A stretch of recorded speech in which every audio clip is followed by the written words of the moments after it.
KKMD 341화 러시아 체크메이트 인도 도입 가능성에 화들짝 놀란 중국 군사 전문가들. 체크메이트, 중국 FC-31, 그리고 KF-21. 2021년 11월 13일 미국의 군사 전문지 더 워존은 러시아 로스텍이 제안한 신형 전투기 체크메이트에 대한 새로이 업데이트된 소식을 전했는데요. 공교롭게도 다음날 같은 미국의 국제정세 전문지 내셔널 인터레스트는 인도가 러시아 신형 전투기 체크메이트를 도입할 가능성이 있으며 이에 대해 중국의 군사 전문가들과 네티즌들이 깊은 우려를 표명하고 있다고 보도했습니다. 더 워존이 체크메이트에 대하여 새로이 업데이트한 기사에는 참고할 만한 자료들이 많았습니다. 잠깐 정리를 해보자면, 첫째, 체크메이트는 단발 엔진 기체이며 러시아 스스로 경량 전술기 Light Tactical Aircraft라는 용어를 사용하고 있음에도 불구하고 사실은 중형급 전투기의 크기를 지니고 있는 것으로 드러났습니다. 최근에 공개된 사진들을 살펴보면 수호이 75 체크메이트와 수호이 57 펠런 사이의 크기 차이가 그리 크지 않다는 사실을 알 수 있는데요. 놀랍게도 체크메이트는 KF-21 보라매보다도 약간 더 큰 덩치를 지니고 있다는 사실을 알 수 있습니다. KF-21 보라매의 전장은 16.9m인데 반해 체크메이트의 전장은 17.37m이고 전폭도 KF-21의 경우 11.2m 그리고 체크메이트가 11.88m입니다. KF-21의 최고 속도는 시속 2235km로 마하 1.81 정도이고 체크메이트의 최고 속도는 시속 2200km로 마하 1.79 정도에 해당됩니다. 항속거리는 KF-21이 2900km이며 체크메이트가 2800km입니다. 무장 탑재량에 있어서는 KF-21이 7.7톤, 체크메이트가 7.4톤인 것으로 조사됩니다. 결론적으로 체크메이트는 같은 단발 엔진 기체인 F-16과는 체급을 완전히 달리하는 중형 전투기라는 뜻이 됩니다. 둘째, 체크메이트는 형태적으로 수호이 57과 매우 닮아 있으며 운용 유지비의 절감을 위해 조종석과 내장 시스템의 일부를 수호이 57과 공유하게 될 것으로 알려져 있습니다. 현재 사진으로 볼 수 있는 체크메이트의 시험기가 단순히 실제 크기 모형 목겁 수준인지 아니면 지상 활주, 택싱이 가능한 수준의 기체인지에 대해서는 해외 전문가들의 의견도 분분한 상태입니다. 심지어 엔진이 장착되었는지 여부도 알 수 없는 상태죠. 더 워존의 기사를 읽으면서 가장 이해하기 힘들었던 부분은 KF-21보다 더 큰 덩치를 자랑하는 체크메이트의 가격에 대해 제작사인 러시아 로스텍은 중국과 파키스탄이 합작한 전투기 JF-17 블락3보다 더 저렴한 가격이 될 것이라고 언급하고 있다는 사실입니다. 4세대 전투기로 업그레이드된 JF-17 블락3의 경우 더 워존이 밝히고 있는 가격은 5,533만 달러로 한화 650억이 조금 넘는 금액입니다. 더 워존은 어떻게 이 정도 가격에 체크메이트를 공급하겠다는 것인지 당최 이해가 되지 않는다며 머리를 흔들고 있는데요. 내셔널 인터레스트의 기사를 번역하면서 관련된 부분에 대한 좀 더 상세한 설명을 붙여놨으니 참고하시면 좋겠습니다. 체크메이트에 대한 업데이트 상황은 더 워존에 종종 보이고 있기 때문에 시간이 닿는다면 번역해 보도록 하겠습니다. 더 워존 기사들은 메카닉적으로 워낙 설명이 상세하고 내용도 많아서 좀처럼 건드릴 엄두가 나지 않는다는 것이 솔직한 심정이기는 하지만요. 내셔널 인터레스트 기사 원문은 노란색 글자로 제 사견은 하얀색 글자로 표시됩니다. 최근 인도가 새로이 공개된 러시아 신형 전투기 수호이 75 체크메이트의 도입을 진지하게 고려하고 있다는 소문이 돌면서 중국 군사 전문가들의 우려를 사고 있다. 러시아의 거대 방산업체 로스텍이 야심차게 제시하고 있는 신형 5세대 경량 전투기 체크메이트가 해외 국가들을 대상으로 한 수출 주도형 기체라는 사실은 공공연한 비밀이며 로스텍은 프랑스 다소 라팔이나 스웨덴 JAS-39 그리펜 같은 서방 전투기들과 경쟁하기 위해 매우 공격적인 가격 정책을 펼치고 있다. 지난 11월 13일 미국의 군사 전문지 더 워존이 게재한 기사에 따르면 로스텍이 발표한 수호이 75 체크메이트의 가격은 3천만 달러로 대한민국의 경전투기 FA-50과 비슷한 가격입니다. 그런데 5세대 스텔스 전투기를 이 가격에 내놓는다? 아무리 생각해도 비상식적인데요. 물론 더 워존은 체크메이트의 가장 기본적인 옵션이 이 가격에서부터 시작한다는 의미일 것이라고 분석하고 있습니다. 즉 옵션이 추가될수록 가격이 더 올라가는 구조라는 뜻이지요. 그렇다고 해도 완전 어이없는 가격 정책이며 도대체 이것이 어떻게 가능한 일인지 미스터리라는 표현을 하고 있습니다. 그러고 보니 미국 보잉의 T-7A가 미 공군의 고등훈련기로 처음 선정되었을 때 이와 비슷한 문구들을 여기저기서 봤던 기억이 납니다. 불필요한 것들은 모조리 버렸다는 자극적인 문구로 가격 다이어트를 선언했던 보잉 T-7A는 지금 많은 시행착오를 겪으며 생산비도 급격히 상승해버린 상태죠. 또 한 가지 내셔널 인터레스트 기사에서 주의해야 할 부분은 일반적으로 5세대 전투기들의 가장 큰 특징으로 언급되고 있는 요소들은 뛰어난 스텔스 성능과 날아다니는 컴퓨터라고 불릴 정도로 뛰어난 항전 장비 및 센서 처리 장치, 그리고 강력한 네트워킹 능력 등입니다. 그렇다면 F-35와 대비하여 어느 정도의 스텔스, 네트워킹, 컴퓨팅 능력을 지녔는지 알 수 없는 체크메이트를 과연 5세대라고 부를 수 있을까라는 의문이 생기는데요. 실제로 더 워존 기사에서는 체크메이트를 5세대라고 부르지는 않고 있습니다. 무기체계 메카닉 분야를 설명하는 데 있어서는 내셔널 인터레스트의 기사들이 더 워존의 기사의 디테일을 따라가지 못하는 경우가 종종 있습니다. 러시아 방위산업체 로스텍이 인도를 체크메이트의 최초이자 가장 큰 잠재 고객 중 하나로 예상하며 판촉 활동을 벌이고 있다는 것은 널리 알려진 사실이다. 로스텍이 7월 초에 공개한 체크메이트 티저 예고편에서도 인도가 두드러지게 강조되고 있었을 뿐만 아니라 체크메이트가 공개되었던 행사 당일 유리 보리소프 러시아 부총리는 이 전투기가 최초로 향하게 될 곳은 아프리카 국가들과 인도 그리고 베트남이 될 것이라고 여러 번 언급하기도 했다. 최근 사우스차이나 모닝포스트의 한 기사는 일부 중국 국방 관련 관측통들이 인도의 체크메이트 전투기 조달 가능성에 대해 우려하고 있다고 전했다. 스텔스 전투기의 판매는 매우 정치적인 행위이며 여전히 스텔스 전투기 판매의 대부분은 주로 국제정치적 분열을 기반으로 이루어지고 있다고 중국 군사 전문가이자 해설가인 송종핑은 말했다. 더불어 그는 러시아 로스텍의 신형 전투기를 구매할 가능성이 가장 높은 나라들 중 하나가 바로 인도라고 덧붙였다. 송종핑의 언급을 살펴보면 히말라야에서 계속되고 있는 중국군과 인도군 사이의 국경 대치라는 맥락이 보인다. 중국의 군사 전문가들은 최근까지 프랑스 다소 라팔의 조달로 선도되고 있는 인도 4세대 전투기들의 능력이 중국의 5세대 전투기 제20의 그것과는 감히 비교조차 될 수 없다고 주장해왔다.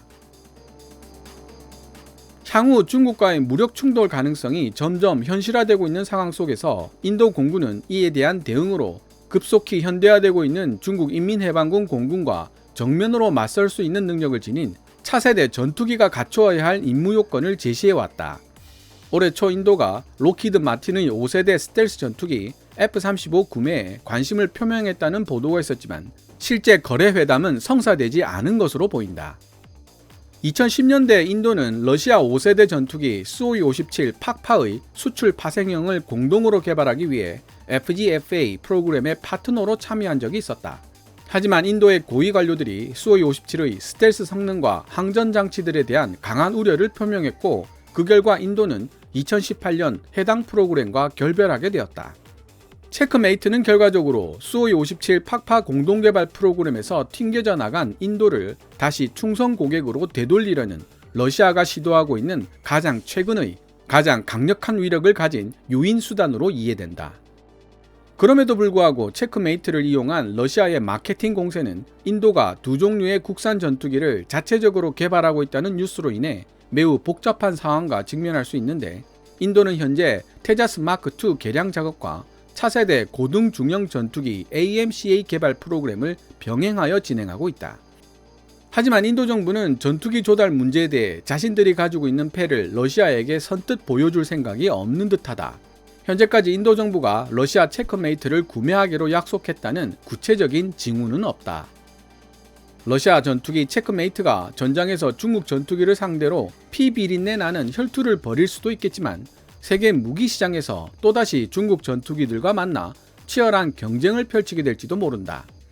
출시가 임박한 중국의 FC-31 스텔스 다목적 전투기는 그 성격상 러시아 전투기 체크메이트와 임무 목적이 상당 부분 겹칠 것으로 예상된다. 중국의 FC-31 또한 체크메이트와 마찬가지로 예상되는 판매 가격과 보유 능력의 전모가 알려지지 않고 있으며 해외 수출 전용 기체로 개발되고 있다는 점에서도 동일하다. 체크메이트의 잠재적 고객 국가들 중 적어도 두 나라, 인도와 베트남이 중국과 직접적인 영토 분쟁에 휘말려 있는 상황이지만 FC-31은 중국이 누리고 있는 경제적 영향력 덕분에 빠르게 팽창하고 있는 아프리카의 무기 시장에서 러시아 체크메이트를 앞설 수 있는 보다 유리한 위치를 점하고 있다고 볼 수도 있다. 지금까지 2021년 11월 14일 National Interest가 게재한 기사 Russia's checkmate fighter and China's FC-31 could go head-to-head. 러시아의 체크메이트 전투기와 중국의 FC-31이 정면으로 격돌하게 될까를 번역해 보았습니다. 앞서 소개한 2021년 11월 13일 미국의 군사 전문지 더 워존의 기사와 National Interest의 기사를 교차 검증해 보면 한 가지 눈치채게 되는 사실이 있습니다. 그것은 바로 러시아 체크메이트나 중국의 FC-31 모두 도입하겠다는 의사를 구체적으로 밝히고 있는 나라들이 아직 단 한 곳도 없다는 사실입니다. 러시아 공군은 수호이 35, 수호이 57로 이어지고 있는 대형 전투기에만 관심이 있을 뿐 체크메이트에 대해서는 별다른 관심을 나타내지 않고 있습니다. 심지어 체크메이트가 실질적인 중형급 전투기라는 사실이 밝혀지고 난 이후에도 별다른 언급을 하지 않고 있죠. FC-31은 중국 해군이 F-35B 및 F-35C에 대응하기 위한 항모 함재기로 사용하기 위해 파생형을 개발하고 있다는 소식이 들리고는 있으나 역시 해외 수출 소식은 전무한 상황입니다. 체크메이트나 FC-31 모두 5세대 스텔스 전투기를 표방하고 있지만 개발이 완료되지 않은 기종들이며 어떤 능력을 보유하고 있는지도 명확하게 알려져 있지 않다는 공통점을 가지고 있습니다. 러시아와 껄끄러운 관계를 유지하고 있는 서방 국가들은 체크메이트의 잠재적 시장이 되기 어렵고 러시아제 전투기들을 도입하여 운용하다 열악한 후속 군수 지원 문제 등으로 진절머리가 난 동남아 국가들도 관망하는 태도를 취할 가능성이 높습니다. 마찬가지로 중국과 영토 분쟁을 벌이고 있는 국가들 또한 FC-31의 잠재적 시장이 되기는 어려울 것이기 때문에 자연스럽게 체크메이트와 FC-31의 시장은 중동, 남미 및 아프리카 시장으로 수렴이 됩니다. 내셔널 인터레스트도 최근 아프리카 무기 시장이 급속도로 확대되고 있다는 점을 콕 집어서 이야기하고 있죠. 그런데 아프리카나 중남미 국가들의 경우 국경을 접한 국가들과의 전면전보다 반군 세력들에 의한 내전을 해결해야 하는 경우가 더 많다는 것이 문제입니다. 이런 경우 솔직히 공대공 전투 능력을 갖춘 4세대 전투기들은 과잉 무장이라고 지적받기 십상이기 때문에 슈퍼 투카노 같은 도입비와 운용 유지비가 저렴하면서도 공대지 공격 능력을 갖춘 프랍 전투기들이 활약하고 있는 실정입니다. 이런 나라들이 보안과 유지 운용을 위해 엄청난 비용이 소모되는 것으로 알려지고 있는 FC-31이나 체크메이트 같은 스텔스 전투기를 도입할 능력이나 필요가 과연 있을지 의문이라는 것이죠. 물론 최근 이슬람 국가처럼 조직적 세력을 갖춘 일부 반군들은 러시아 등에서 강력한 지대공 무기들을 제공받는 경우가 많고 앞으로도 이런 경향은 계속될 것으로 보여 이러한 풀업 전투기들의 생존성에 강한 의문을 표시하는 전문가들도 많습니다. 지금부터 하는 이야기는 어디까지나 저의 개인적인 의견이라는 점을 미리 강조하고 말씀드리자면 바로 이 포인트에서 마하 1.5 이상의 빠른 속도와 기동성을 갖추고 우수한 항전 장비 및 스나이퍼 타겟팅 포드 등을 갖춘 FA-50이 아프리카, 중남미 등지에서 활약할 수 있는 장이 펼쳐진다고 생각하고 있습니다. 최근 개발도상국 여러 곳에서 FA-50이 중국, 파키스탄 합작 JF-17과 경쟁하고 있는 배경에는 이런 이유들도 숨어 있다고 볼 수 있습니다. JF-17 블락3의 가격이 650억대라면 2026년을 전후해 국산 중장거리 공대공 미사일을 통합시키고 등장할 FA-50은 충분한 가격 경쟁력을 가질 것으로 판단됩니다. 정말 실현될지는 지켜봐야 되겠지만 혹시 여기서 FA-50과 비슷한 가격으로 출시된다는 체크메이트를 쓰지 무엇 때문에 FA-50을 쓰겠냐는 반론이 있을 수 있습니다. 로스텍의 주장대로 온갖 옵션을 다 떼고 기본 사양으로 도입된 체크메이트라면 FA-50과 비슷한 가격이 될 수도 있겠지만 역시 문제는 후속 군수 지원과 운용 유지비에서 발생할 것입니다. 4세대 전투기의 수명주기 30년 동안 지출되는 총 비용에서 운용 유지비가 차지하는 비중은 40%에서 50% 정도 된다고 합니다. 하지만 일단 스텔스라는 명칭이 붙게 되면 운용 유지비가 전체 비용에서 차지하는 비중이 70% 이상으로 올라가게 된다는 뜻이죠. 수명 주기 전체로 봤을 때는 체크메이트의 가격이 FA50보다 저렴하기는 어렵습니다. 어쩌면 세미 스텔스인 KF21보다 더 비싸질 수도 있습니다. 이는 중국의 FC31도 벗어날 수 없는 함정입니다. 결론적으로 러시아의 체크메이트와 중국의 FC31이 무기 시장에서 격돌할 가능성이 있다면 태국, 미얀마 같은 친중 성향의 소수 동남아 국가나 중동 지역 국가들을 예상할 수 있습니다.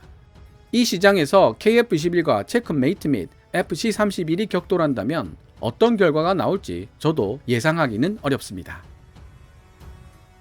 한 가지 분명한 점은 이런 시장일수록 선점 효과가 지대할 것이라는 사실입니다. 전투기는 한 번 도입하면 최소 30년 이상은 운용해야 하는 고가의 무기 체계이기 때문입니다.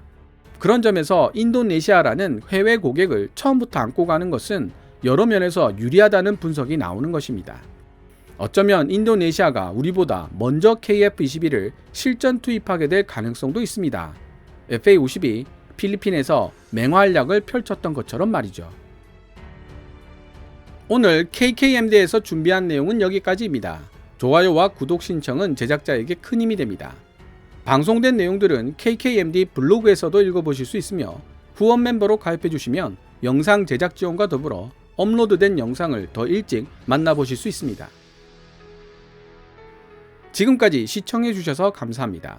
케빈스 밀리터리 채널 KKMD